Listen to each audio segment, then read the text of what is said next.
G'day everybody. Now's a good day again to explain how much power you can bring in if you have a little extra solar panels, which I've mentioned about the solar panels in a clip of mine before of what I got about 3 times. If you had a good sunny day, I've got 3 times more than what you usually need to absorb. But you can have systems just absorb what it needs to. Right? So you can have extra panels up there. And why it's good to have them if you got second-hand panels or keep old panels around, you bang them up because on down days we still get power. You don't just put up what you only need. If you desperately need, that's what you do, and that's all you can have up there. But if you ever can, and you can get second-hand ones and stuff like that, it's always wise to bang them up if you want to have save more electricity on downer days, like today. See how it's all cloudy and gloomy and shit. But I've mentioned that I get over 1,000 watts, right? And usually we only use 700 with the TV and everything like that going.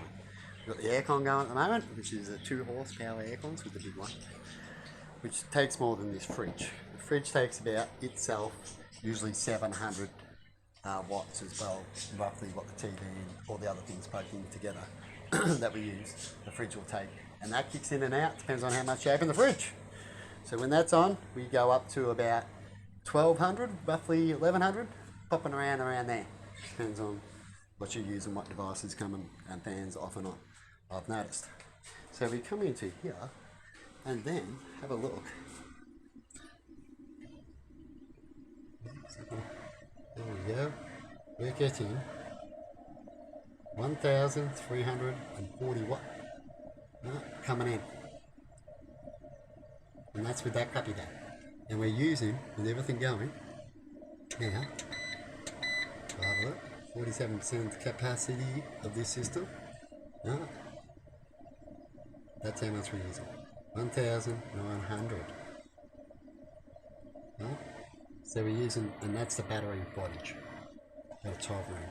Because we're pulling such a current, it will drop down the harder you pull a current to a lower wattage. And as long as that doesn't drop down below 51 or 51 50 and a half, the system shouldn't panic, but it'll panic if it drops below 1. So when the battery gets low and you're on a high voltage too, it might drop that voltage and panic a bit, and you might boost it up. Stop for a minute, let it boost. Because I've noticed it does that when it comes to the batteries. The batteries keep what extra you're using, like we are now. Because if we didn't have the batteries, we wouldn't be able to use the extra power. But you can go extra power for a little while, definitely if you know you're going to turn it off soon, and that power's going to stay there for a while.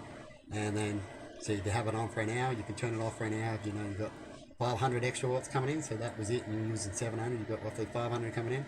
You could have it on for an hour, and then turn it off, and in 2 hours, your battery will charge back up, and you would have got your coolness all for free, besides the usage of the battery.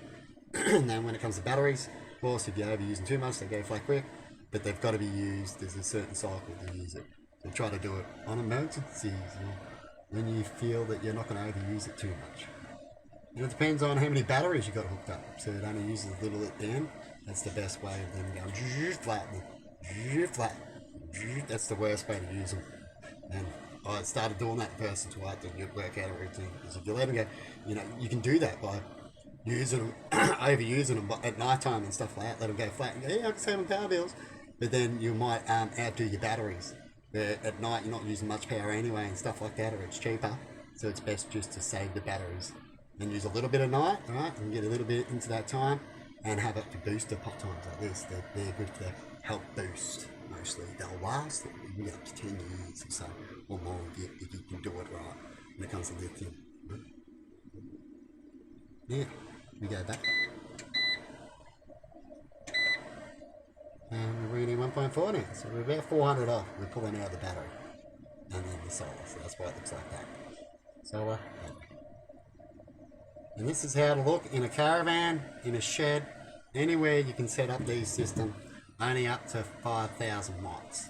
So if you're going to go bigger and have bigger systems and feed it into bigger places, you couldn't probably go these, you'd have to get a bigger system. There might even be bigger ones out there, they'll probably go to 10,000 so sorry, maybe even 20, because I haven't looked at them for a long time. I think they do, but you can only go so big, and the other ones can go bigger that I've seen. But that's how they work. And when we have power outages, because we heard an niece of ours say that they've had a few power outages like 4 days ago, a lot lately, 5 days ago, and we haven't noticed anything. Definitely during the day, we wouldn't notice it.